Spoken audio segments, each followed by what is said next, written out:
My name is Samantha Reyes, and the day I confronted my sister with security footage of her deleting my work files, while our mother watched in stunned silence, I didn't flinch when I told her, "You're going to pay for every second you stole from me." Then I handed her the envelope, legal notice, timestamps, screenshots, all of it, and said, "Let's see you gaslight your way out of that. Have you ever been betrayed by someone in your own family? Tell me in the comments where you're watching from. I want to know how far this kind of drama travels." Portland is usually quiet at 6 p.m., but not inside my apartment. The call had started polite. It never ended that way. I stared at my phone like it had personally insulted me, still pressed warm against my ear. My pulse pounded. My mother's voice, still echoing in my kitchen, was impossible to unhear. "I'm not asking, Samantha," she said. "You will let your sister stay there. It's just for a while." I snapped, "She ruined my childhood, Mom. I won't let her ruin my life." Behind me, the voice of Rachel, my older sister by 2 years and twice the ego, cut through the room with a practiced scoff. "Selfish as always," she muttered from her car speakerphone. "God forbid you help someone for once in your life." The gall, the gall. I spun toward the table like Rachel could see me through the walls. For once, I've been cleaning up after you since we were kids." My mother, ever the referee who always wore Rachel's team jersey, exhaled with a disappointed sigh. "You two are exhausting. Samantha, she has 3 children, she's family. You're abandoning your own blood in a crisis." The word hit me like ice water. Abandoning. The same script from 20 years ago, just dusted off and recycled. I could feel it happening, my hands trembling, throat tightening, that familiar cocktail of rage and guilt. I wanted to yell back louder, sharper, nastier. But I'd played that part before. This time I gritted my teeth and said, "Then she can move in with you." My mother laughed, cold, humorless. "We're renovating the downstairs, you know that. Besides, she says the kids have always loved your place. And you have a spare room, don't you?" I closed my eyes and pressed 2 fingers against my temple. I did have a spare room. A quiet guest room I used for yoga, for breathing space. My sanctuary. And they wanted to fill it with chaos. "She didn't even ask me herself," I said bitterly. "She put you up to this." Again, silence. Then Rachel's voice again, sharper now. "I didn't put her up to anything. I asked our mother for help. Sorry if that triggers your martyr complex." That was it. "You know what, Mom? Do what you want. But Rachel and her kids are not moving into my home. End of discussion." Click. I didn't slam the phone down. I wasn't that theatrical. But the silence afterward throbbed in my ears like an aftermath. I sat at the kitchen table, staring at a cracked tile on the counter I hadn't noticed before. Rachel would have laughed and called that symbolic. She was always the poetic one when it suited her. But I didn't feel poetic. I felt hunted. My hands were still shaking, the fight buzzing under my skin like electricity. It wasn't just this argument. It was years of being told I was cold, uptight, too independent. Like that was some flaw. Meanwhile, Rachel floated from one catastrophe to another, always landing in someone else's safety net. And usually it was mine. She got pregnant at 19 and I dropped out of my art program for a semester to babysit. She maxed out her credit card at 24 and I gave her my tax refund to cover rent. And somehow, she was still the golden child. I got straight A's. Rachel needed more attention. I bought my first condo at 29. Rachel was going through a tough divorce. I launched my freelance UX business and tripled my income. Samantha's so lucky things just fall into place for her. Lucky. No one saw the 14-hour days. The years I said no to vacations and dates and weekends, just to carve out the life I had now, a peaceful, quiet, controlled life. And they wanted to crash it. I barely noticed the tea kettle whistling until the steam curled against my wrist. I poured the water, forgetting the bag, just something to do with my hands. I knew how this story would go. Rachel would guilt our mother into more calls, then the aunts would start calling, then the guilt parade would arrive in full force and I'd be made out to be the villain again, the cold sister, the one who never makes room, the one with all that space and no one to share it with. But this time, I wasn't going to cave. I poured the hot water into the sink, watched it swirl and disappear. Let them come. Let them say what they always say. This time I was going to be the villain on purpose.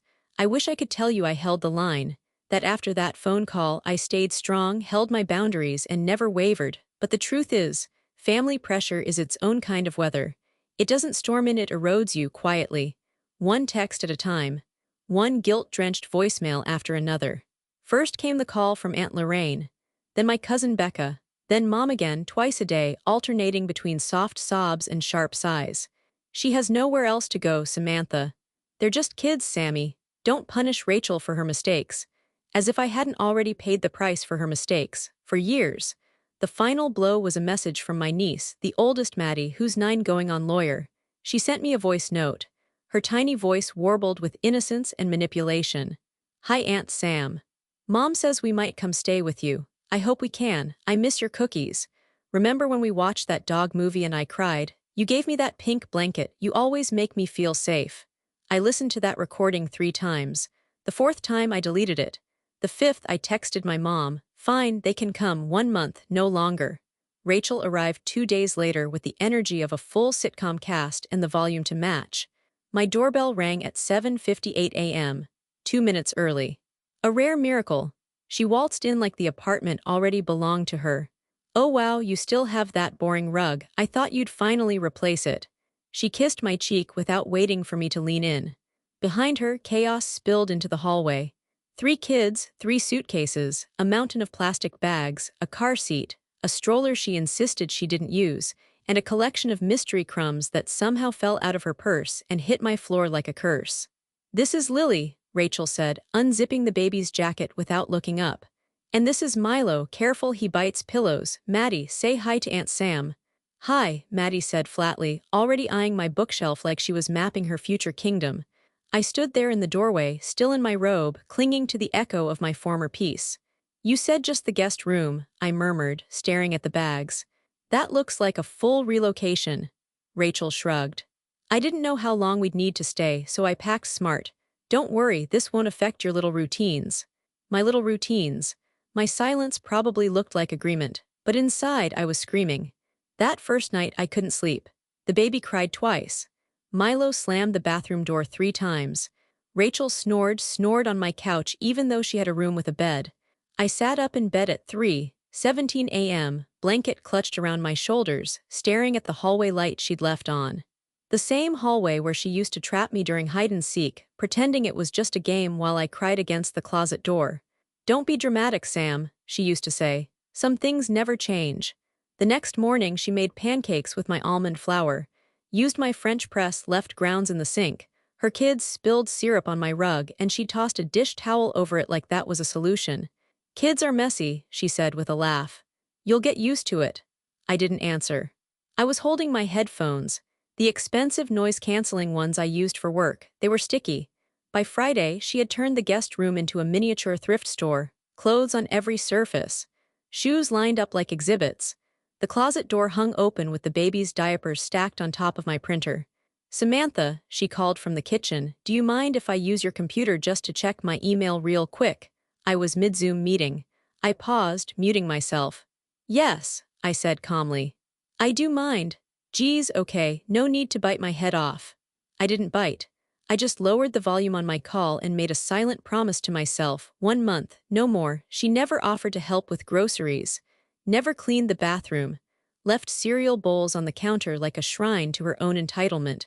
Every time I opened my fridge, something was missing.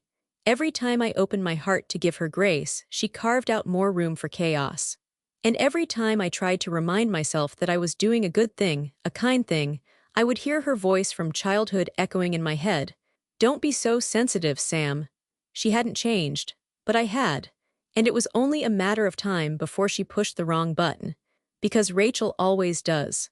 2 weeks in, and I was running a full-time daycare while also trying to keep my actual job. Every morning started the same, me, bleary-eyed in front of my monitor, headset on, fingers poised over the keyboard. And then slam, crash, screaming, laughter, more screaming. Milo once launched a tennis ball across the living room so hard it bounced off my desk and hit my coffee mug. It spilled across a stack of contracts I had just printed. Rachel, emerging from the kitchen holding a banana and zero shame, said, Relax, it's just paper. Just paper? No, it was a client proposal. A high-stakes one. I'd stayed up editing until 2 a.m. I didn't even respond. I just cleaned it up, quietly reprinted, and closed the door to my makeshift office, which I had started locking during Zoom calls. Didn't help, the kids knocked anyway. I thought you said they'd be in school, I asked one afternoon, after Rachel returned from yet another interview wearing yoga pants and holding an iced coffee. She shrugged. Snow day. It was 58 degrees and sunny. Later that evening, while I was on a call with a client in London, Rachel turned the TV up so loud I could hear cartoon voices through my noise-canceling headphones. My client paused mid-sentence and asked, "Do you have children?" I smiled through gritted teeth. "Just guests." It wasn't the mess that broke me, or the noise, or even the fact that Rachel started helping herself to my groceries without asking. It was the moment I found crayon drawings on the walls. Not just the hallway, my office wall. They had drawn on my whiteboard a stick figure with big glasses labeled Samantha and underneath the words "Mean Boss Lady" in bold red marker. Rachel laughed when I pointed it out. "Oh, come on, that's kind of funny." I didn't find it funny, I found it prophetic. That night I texted Maya, "I'm losing it. My home doesn't feel like mine anymore.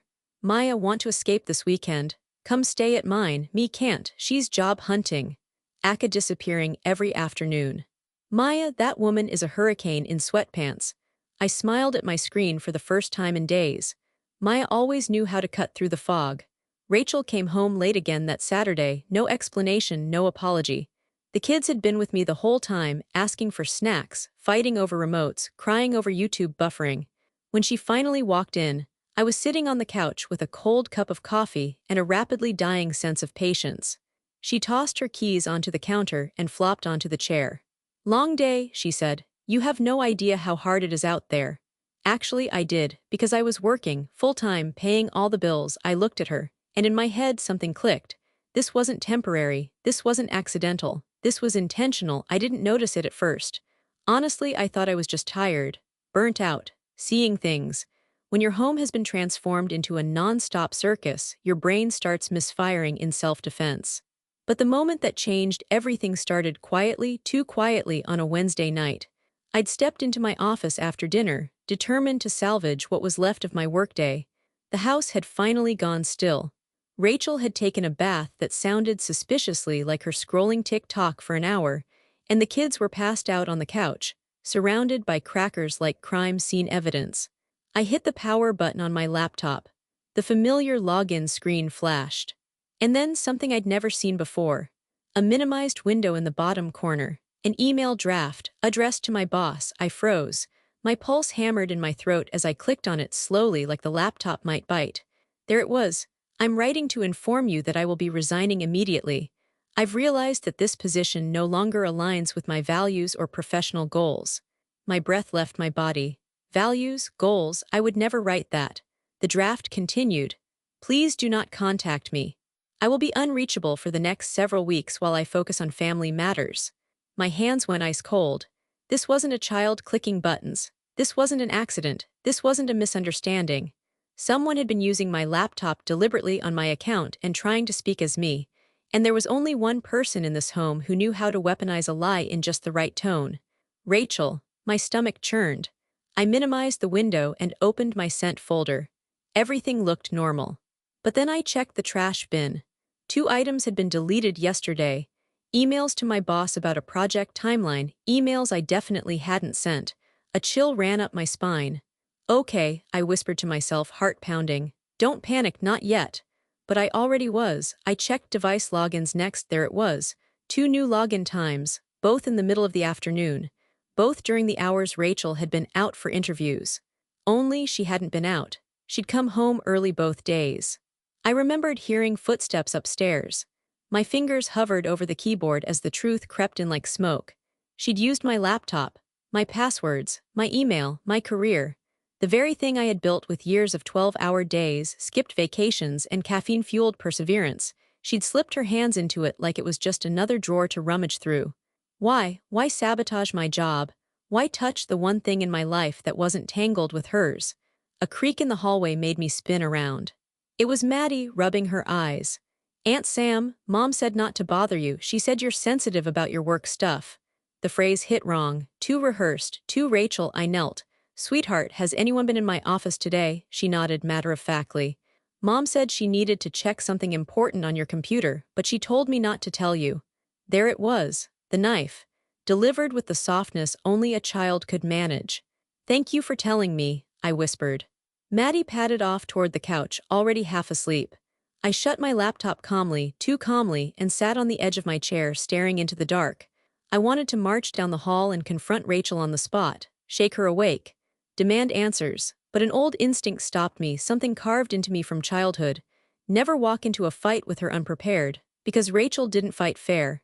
She twisted, she deflected, she turned herself into the victim so fast it made your head spin. No. Not this time. This time I needed proof. Real proof. I slipped out of my office and quietly checked the hallway. Rachel was in the bathroom, humming off-key, scrolling on her phone. She didn't even know what I'd found. I stepped into the kitchen and leaned against the counter, gripping the edge until my fingers hurt. That email draft wasn't a one-off mistake.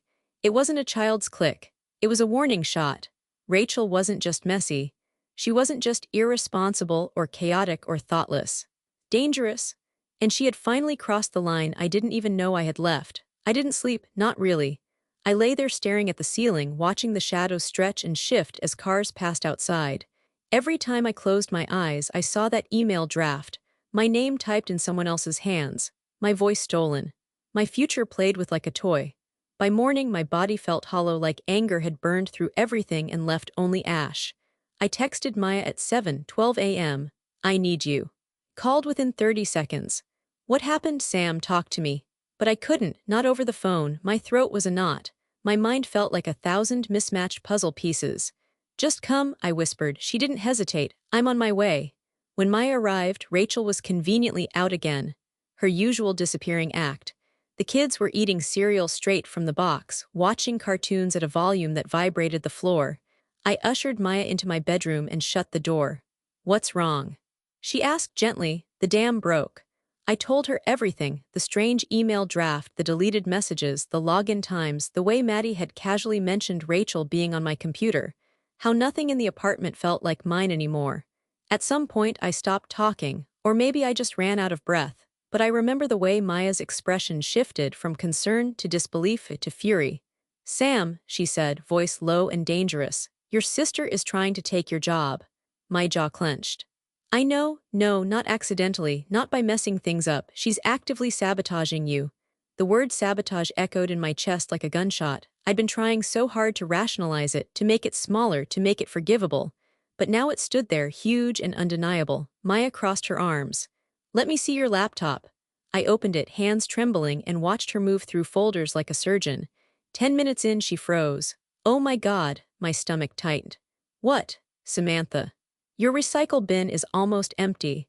Someone cleared it recently, but I can see traces of deleted metadata. I blinked. English, please. She turned the screen toward me. Someone has been deleting files, not just emails, documents, PDFs, client folders, and they knew enough to empty the trash after. My head spun. Are you saying? Yes, she snapped softly. Rachel's not just messing around, she's deleting your work. The air left my lungs. I sat down on the edge of the bed because my legs suddenly didn't work. She knows everything about your routine, Maya continued. When you work, when you shower, when you're in meetings, she's been waiting for the right windows. I pressed both hands to my face, breath shaking. Why would she do this? Why ruin my job? Why take the one thing I've always protected? Maya sat beside me and put a hand on my back.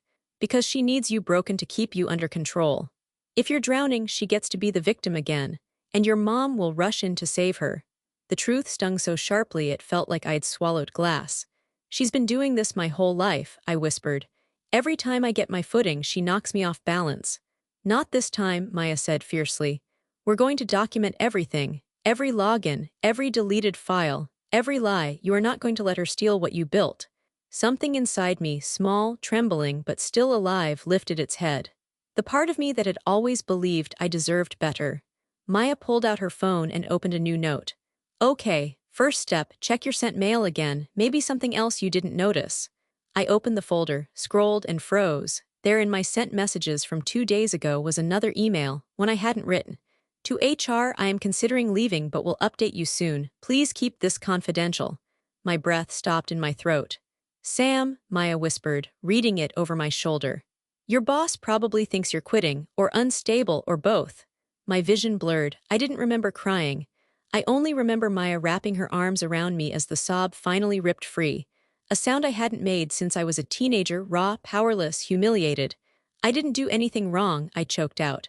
I didn't deserve this. No, she said firmly. You didn't. When I finally pulled myself together, Maya wiped my cheeks with her thumbs like I was a person worth caring for.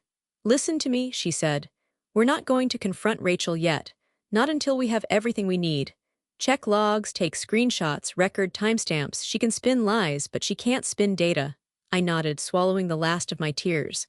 And Sam, she added, this stops now. No more excuses, no more guilt, no more letting her rewrite your reality. I looked at her, my best friend, my sanity, my witness, and felt the smallest spark of something powerful. Resolve. Because if Rachel wanted a war, she had just declared it. By the next morning, I was no longer flailing. I was planning. Maya had stayed the night, sleeping on the couch with one eye open in case Rachel came home in a sabotage kind of mood.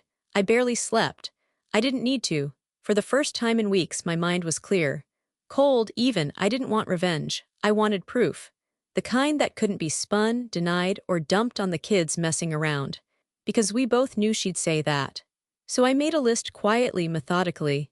And at the top was step 1, protect the evidence. That afternoon, while Rachel was out dropping off resumes, which I now realized was code for hitting the thrift store or flirting with that guy at the vape shop, I got to work. I started by changing all my passwords, every single one, bank accounts, email, cloud backups, even my DoorDash. Then I bought something I never thought I'd need, a $34 webcam shaped like a faux bookend, one of those disguised nanny cam things marketed to parents and paranoid roommates. It would sit right on my desk, quietly watching. I positioned it to face my laptop. If Rachel so much as sneezed near my keyboard again, I'd know. It was the first time in weeks I felt in control. I also started locking everything. My bedroom, my office, my tech drawer. I even put a chain on my closet door. Rachel didn't say much at first, but I caught her glancing around, at the laptop no longer left open, the documents that were no longer on my desk, the new quiet tension in the apartment. You've been acting weird, she said one morning over toast, using my last slice of sourdough without asking, of course. I smiled mildly. I'm just focusing on work. She shrugged. Good, that's what you always do. But I caught it, the slight edge in her tone. Like she was trying to find her grip again. She didn't know she'd already lost it. By day 3 of my secret surveillance mission, I had logged 5 hours of footage. Nothing yet. Just a lot of background noise, a few moments of her yelling at Milo and her rummaging through my cabinets like she was searching for buried treasure. Then on day 4 it happened. I came home from a walk, groceries in hand, and my stomach dropped when I saw the office door slightly ajar. I always shut it fully. Always. I said nothing. I unpacked my groceries like it was a normal Tuesday. But the second she left for another errand, I ran to the laptop, pulled up the webcam app on my phone, and hit play. There she was, Rachel, in my office, sitting at my desk like she owned it. She logged in using the post-it I had stupidly left stuck under my keyboard, old habit. Her face inches from the screen. Then she opened my documents folder. Clicked, paused. She selected 3 files, one labeled Client Proposal Q1, another labeled Contract Draft and Got a Team, and one called Resume Updated. She highlighted them and dragged them to the trash. I stared at the screen, heart thudding. Then she emptied the recycle bin without flinching. The whole thing took 26 seconds. When she left the room, she didn't even glance back. I sank into my chair, shaking. Not because I was scared, because I finally had her. This wasn't a kid played on my laptop accident. This wasn't confusion or miscommunication. This was malicious. She knew exactly what she was doing. And now I had it, recorded, time-stamped, undeniable. I backed up the footage onto 2 separate drives. Then I took screenshots of the time log. I photographed the login history. I printed out the email draft she had started to HR. I made a copy of the message she'd sent pretending to be me. And I saved it all on a thumb drive labeled Rachel Evidence. I held it in my palm like it was a key to freedom. That night I didn't say a word. Rachel asked if I wanted to split a frozen pizza. I said no thanks and went back to my room. But before I locked the door, I said one thing. Hey, Ratch, she looked up from her phone. Just wondering, when exactly do you plan to move out? It's been almost a month. She blinked, surprised. Wow, didn't think you'd start counting the days. We're family, I smiled. We are, that's why I'm asking nicely. She rolled her eyes. I'll let you know. She wouldn't, but I would. I didn't rush it. I didn't confront her that night, or the next morning, or even the next afternoon when she accidentally unplugged my modem while I was in a virtual client meeting. I let her believe I was still playing the role she preferred. The silent, uptight little sister who bit her tongue and kept the peace. But inside, I was calculating. Because if I'd learned anything from growing up in Rachel's shadow, it was this. She could manipulate emotion, but facts made her squirm. And I was done with emotion. 3 nights after I caught her on camera deleting my documents, I made dinner. Yes, I made dinner. I poured wine, lit a candle, and even pulled out the nice dishes I usually reserved for clients or dates that never turned into anything. I made lemon butter chicken with roasted asparagus and put the kids in front of a movie so we could talk like sisters. Rachel eyed me suspiciously. What's this? Your guilt finally catch up to you? I smiled, pouring her a glass of Pinot. Nope, just thought we could catch up. You've been busy lately, right? All those interviews. She flipped her hair. So many, but you know how these companies are. They want experience, but they don't want to train. It's ridiculous. So where did you go on Monday again? I asked, sipping casually. She blinked. Monday? Yeah, I just realized you were out for a while, mid-afternoon. Rachel hesitated just a second too long.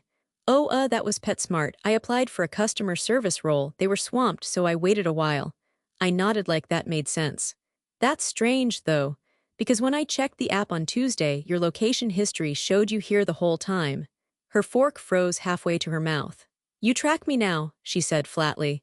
No, I track my devices, I said, and my laptop said someone was logged in at 2:17 p.m. Monday. Rachel set her fork down. So what? I borrowed your computer, big deal. I told you Maddie needed to print something for school. You didn't use the printer, I said softly. I checked the print queue, it's empty. Her eyes narrowed. Okay, so maybe I was checking email. You're seriously mad about that? No, I said, holding her gaze. I'm mad you deleted 3 client files, and then emptied my recycle bin. Silence. I watched the color drain from her face, first confusion, then a flicker of realization. Then came the mask. Her shoulders squared, her tone flipped instantly to defense. You think I would do that? Samantha, seriously, you've been weird lately, always paranoid. Maybe you deleted them and forgot. Honestly, I'm worried about you. There it was, the script, but I didn't flinch. Instead, I stood and walked to my office. I came back with a thumb drive and set it on the table beside her wine glass. What's that? She asked. I looked her dead in the eye. A camera feed. You logged in, you opened my folders, you selected the files, you deleted them, and then you emptied the trash. I watched you do it. Her lips parted, but no words came. She stared at the thumb drive like it might catch fire. Why would you record me? She asked, quieter now. I didn't, I said. I recorded my workspace. Because I knew something wasn't right. Rachel stood, knocking over her chair. This is insane, you're spying on your own family. I was protecting my career, I said, keeping my voice calm. Something you clearly had no problem destroying. Her eyes filled with tears, but I'd seen this act before. I've been struggling, Sam. I'm a single mom. You don't know what it's like to feel useless every day. No, I said. I don't, because I work to keep that from happening. She opened her mouth, probably to spin another lie, but I held up my hand. I'm not here to argue, I said. I'm here to inform. I pulled a sealed envelope from the drawer and slid it across the table. She didn't touch it. That's a formal notice, I continued. You have 15 days to leave. I've already spoken to someone about the legal steps. If you don't leave willingly, I'll file for eviction. You're serious, she said, eyes widening. Dead serious. She finally picked up the envelope, staring at it like it betrayed her. You're kicking out your own niece and nephews, she whispered. I'm reclaiming my life, I said. They deserve better than being used as pawns in your mess. She opened her mouth to argue again, but this time she said nothing. She just walked away. Later that night, after the kids were asleep, I sat alone at the table, listening to the quiet hum of my fridge. My wine was still half full. For the first time in weeks, I took a sip and didn't feel watched. Didn't feel invaded. Didn't feel guilty. The truth was out, and Rachel finally had nowhere left to hide. The day after I handed Rachel her formal notice, she didn't say a word to me, not good morning, not pass the salt, not even a passive-aggressive sigh. It was like living with a ghost who slammed every door. I should have felt relieved. Instead, the silence had weight to it, like the pause before a storm. On Friday afternoon, I stepped out for a walk. Just a quick loop to clear my head, get some air, and feel my body outside the four walls that had become a battlefield. Maya texted me halfway through, "Don't forget to breathe. 15 days, remember." I responded with a thumbs up and forced myself to believe the worst was behind me. It wasn't. When I opened the door to my apartment 30 minutes later, the first thing that hit me was the sound, music, thudding from the living room, bass vibrating the walls. Then came the voices. Loud, drunken, unfamiliar. I stepped inside and froze. People, strangers.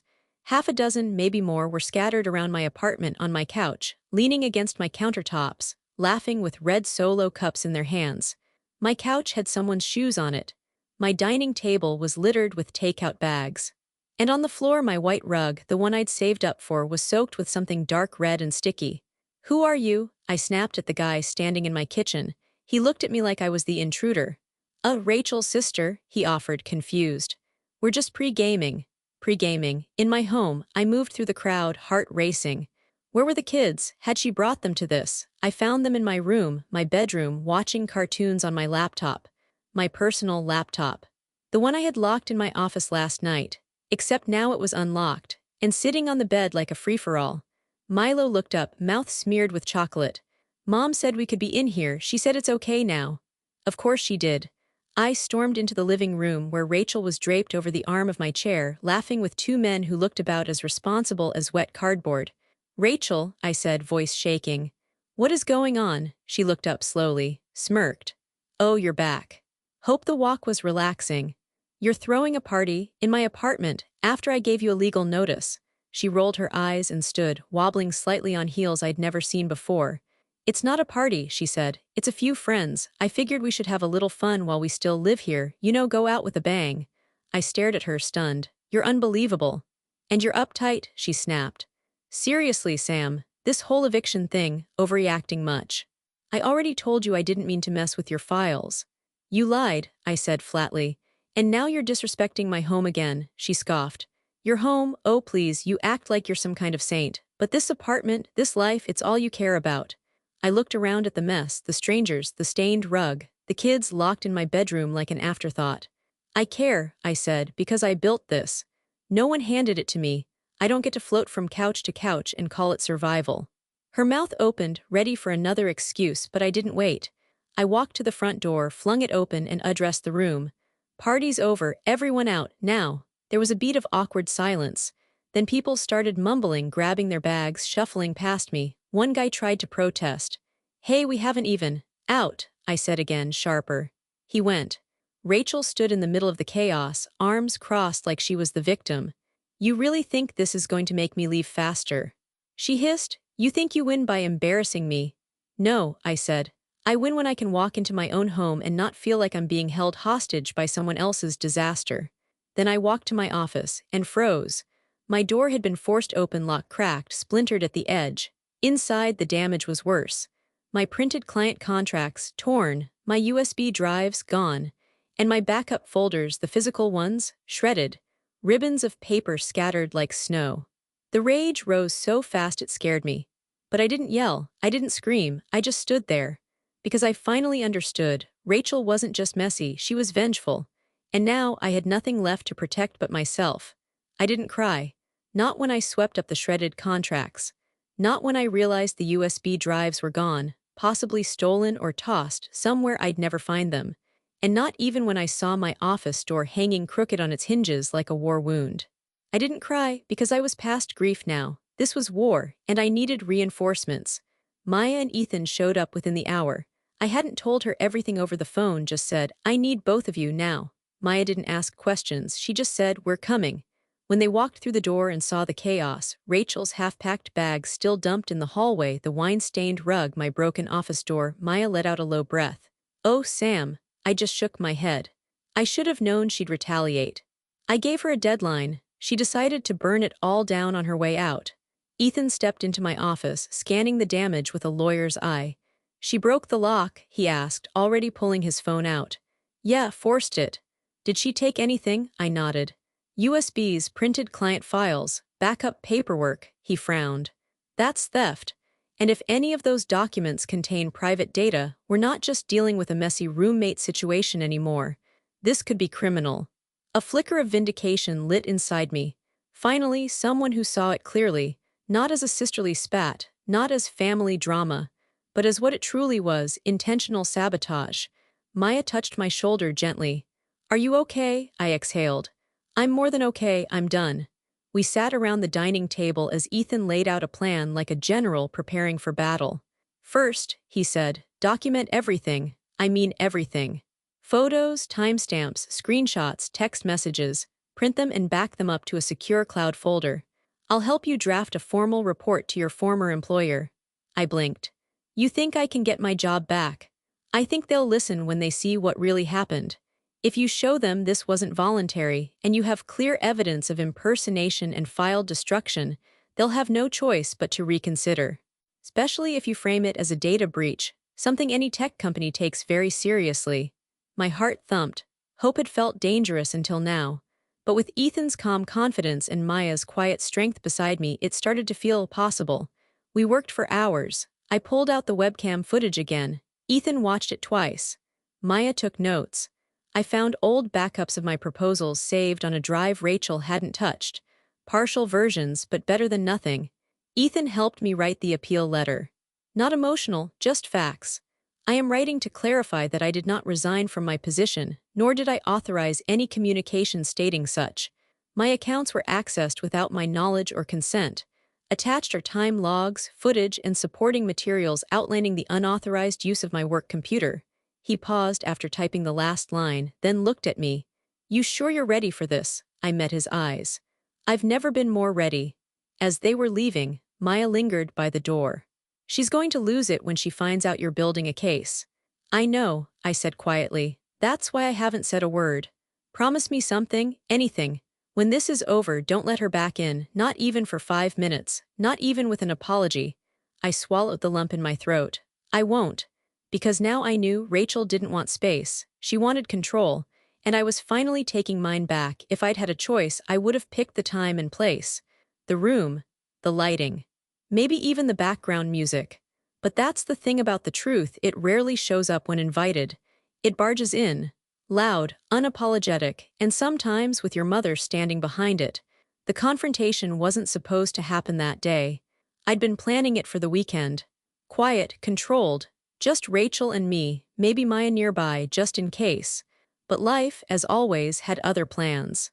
Rachel was in the living room when I walked in from the post office, arms loaded with printed documentation, appeal letters, legal forms, even stills from the camera footage Ethan helped me prepare. She was on the couch, scrolling, half-dressed in a robe, as if the destruction of my office had been a small creative choice.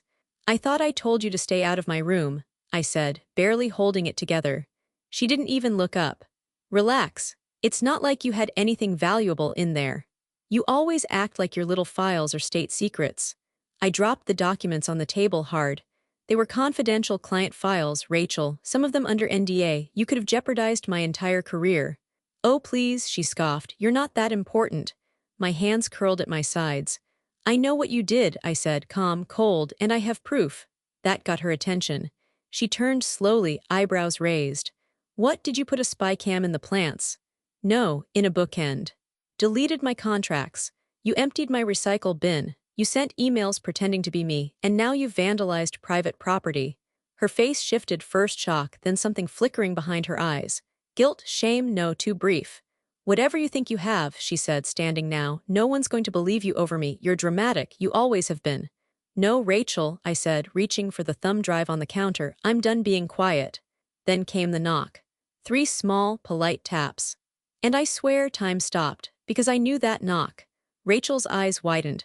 "No, no, she didn't." I opened the door. There stood Mom in her beige cardigan, carrying a grocery bag and that same worn-out look she always wore when she came to check on things. But this time her eyes swept the room quickly and narrowed when they landed on Rachel. "Oh," she said, smiling thinly. "You're both home." "Perfect timing," I said, stepping aside. "We were just about to have a very important conversation." Rachel's body stiffened like a cat cornered by a storm. We sat around the dining table, the 3 of us, like a twisted reunion from the worst years of my life. I assume you're here to see how we're doing, I asked Mom calmly. She hesitated. Your sister said things have been tense. I thought maybe I could help. Rachel let out a laugh, high and brittle. Tense? Sam's been threatening me with legal notices and pretending I ruined her life. Typical overreaction. I didn't respond. I simply turned to Mom and slid the USB drive across the table. Play it, I said. Please, I want you to see for yourself. She looked between us, clearly uncomfortable. But after a pause, she inserted it into her phone's adapter and hit play. Silence fell. The footage spoke for itself. Rachel entering my office. Sitting down, clicking, deleting, emptying the trash. Mom's hand flew to her mouth. She looked stunned, confused, but more than anything ashamed. Rachel, why would you? Rachel stood suddenly. That's not what it looks like. You're on video, I said quietly. Exactly what part doesn't it look like? Rachel's face twisted anger, desperation, panic. This is insane, you set me up. Mom looked at her now, really looked, like she was seeing her for the first time in years, not through the lens of childhood favoritism, not through tears or excuses, but with the sharp clarity of betrayal. I defended you, Mom whispered. I begged Samantha to let you stay. I told her she was selfish, and all this time, I needed help, Rachel snapped. And no one was helping me. You destroyed her work, Mom said, louder now. You used her children as a shield, you lied to me. There was a long, awful silence, and then I said it. I want her out, Mom, not next week, not in 15 days, now, and I want you to stop asking me to forgive things that would never be acceptable if they came from anyone else. Rachel's mouth opened, but Mom held up her hand. No, she's right. The words landed like stones. Heavy, final. Rachel didn't cry, she didn't apologize. She walked to the back room, slammed the door, and started packing. Mom just sat there, quiet still. I didn't know, she murmured. I tried to tell you, I said softly. All my life I tried. Rachel left the next morning. No drama, no apology, no goodbye. She packed fast, shoving clothes into garbage bags, grabbing chargers off my walls that didn't even belong to her. She didn't speak to me, she didn't speak to the kids. She just loaded everything into her battered SUV and drove off. Mom stood in the parking lot, arms crossed, watching like someone trying to reconcile a version of their child that never truly existed. She'll land somewhere, she said quietly. I didn't reply, because I wasn't worried about where Rachel would land. I was finally free of being her cushion. That same week, I submitted the appeal to my former employer. Maya and Ethan had gone over it 3 times, fine-tooth comb style. The email contained the facts, the evidence links, and a clear explanation of the impersonation. I'd expected silence. But 2 days later, I got a reply. Subject, Samantha, let's talk. I clicked it with shaking hands. We've reviewed the documentation and are alarmed by what you've shared. We'd like to meet via Zoom to discuss possible reinstatement and a public clarification. Let us know your availability. I stared at the screen, tears welling. Not because they believed me, but because they heard me. The Zoom call felt surreal. My former boss, Kendra, apologized immediately. I thought your resignation email was abrupt but not impossible. I never imagined someone else had sent it. She shook her head, visibly embarrassed. We should have verified. Samantha, I'm sorry. It's okay, I said, voice steadier than I expected. I just want to move forward, honestly. Kendra smiled. We want you back. Same position, same salary, but with a public memo clearing your name. You deserve that. And just like that, I got my job back. No begging, no explanation tour. Just facts and a reputation I fought tooth and nail to preserve. That weekend, I wrote a blog post. Nothing dramatic. No names, just the story of what happened. How sometimes the biggest betrayals come from under your own roof. I titled it, Housing Sabotage. When family crosses the line, it went semi-viral on a local parenting forum. Comments poured in, people sharing their own horror stories about relatives who crossed boundaries, took advantage of generosity, or weaponized victimhood. And then someone tagged me, a post on the same forum. A mother of 3, recently evicted. Profile, Rachel H. Vague accusations of being set up, of being punished for trying to survive. The comments weren't kind. For once, Rachel's narrative didn't hold. 3 weeks after Rachel left, I sold the apartment. Not because I couldn't afford it. Not because I needed to run. Because I wanted a clean slate physically, emotionally, and spiritually. The walls had absorbed too much. Too many slammed doors, too many whispered doubts. Too many nights spent wondering if I was overreacting when I should have been acting. So I bought a small unit in a downtown high-rise, Tall windows, keypad locks, silence. Real silence. The first morning I woke up there, I didn't hear cereal crunching in the hallway. No spilled juice. No sibling bickering. Just the soft hum of the city and the smell of fresh coffee. I exhaled for the first time in what felt like months. Instead of jumping back into the grind full time, I negotiated with my employer, part-time hours, remote flexibility, and a consulting role on the side.